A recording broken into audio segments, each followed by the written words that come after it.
त्रिजटा रावण की नगरी में एक ऐसी राक्षसी थी जिसका जन्म तो राक्षस कुल में हुआ था, लेकिन उसका हृदय देवियों के समान पवित्र था। वह रावण को दुष्ट वह पापी समझती थी। वह भगवान विष्णु में विश्वास रखती थी। रावण के द्वारा माता सीता का अपहरण किए जाने के पश्चात उसे अशोक वाटिका में रखा गया था, जहाँ माता त्रिजटा को ही उनकी सुरक्षा का उत्तरदायित्व सौंपा गया था। उस समय उसने अपनी बुद्धिमता के साथ माता सीता को संभाला था। जब रावण छल के द्वारा माता सीता को पंचवटी से अपने पुष्पक विमान में उठाकर ले आया, तो उसने माता सीता को अशोक वाटिका में रखा। रावण के द्वारा माता त्रिजटा को ही सीता की सुरक्षा सौंपी गई थी। वह सभी राक्षसियों का प्रमुख बनाया गया।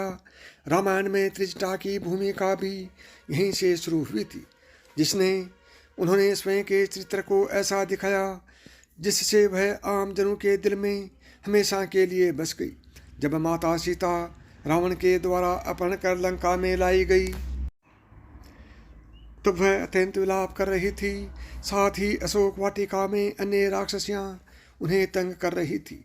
यह देखकर त्रिजटा ने अपनी बुद्धिमता से बाकी राक्षसियों को चुप करा दिया था।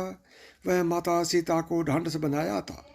त्रिजटा के कारण ही माता सीता को उस राक्षस नगरी में रहने की शक्ति मिली।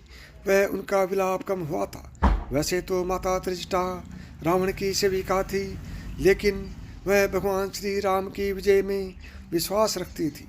उसने अपने वह माता सीता के बीच के संबंधों को जग जाहिर नहीं होने दिया था, किंतु हर पल वह माता सीता को हर महत्वपूर्ण जानकारी देती थी, जैसे कि लंका का दहन होना, समुद्र पर सेतु बनना, राम लक्ष्मण का सुरक्षित होना इत्यादि।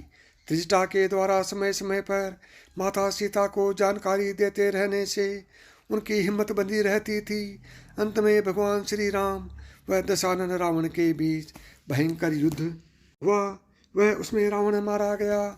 इसके पश्चात विभीषण को लंका का अधिपति बनाया गया। वह उन्होंने तुरंत माता सीता को मुक्त करने का आदेश जारी कर दिया।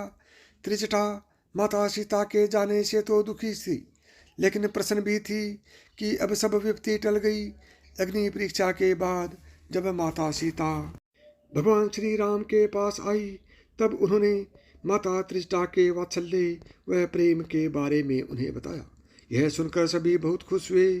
वह भगवान राम व माता सीता ने त्रिजटा को इतने पुरस्कार दिए कि अब जीवन भर उन्हें कुछ करने की आवश्यकता नहीं थी। साथ ही त्रिजटा को लंका में भी विभीषण के द्वारा अहम उत्तरदायित्व व उचित सम्मान दिया गया। साथियों, यदि आपको यह कहानी पसंद आई हो और आप इसी तरह की कहानियाँ सुनना चाहते हैं, तो अभी मिथांश की कहानियाँ यूट्यूब चैनल को सब्सक्राइब करें। जय श्री कृष्ण।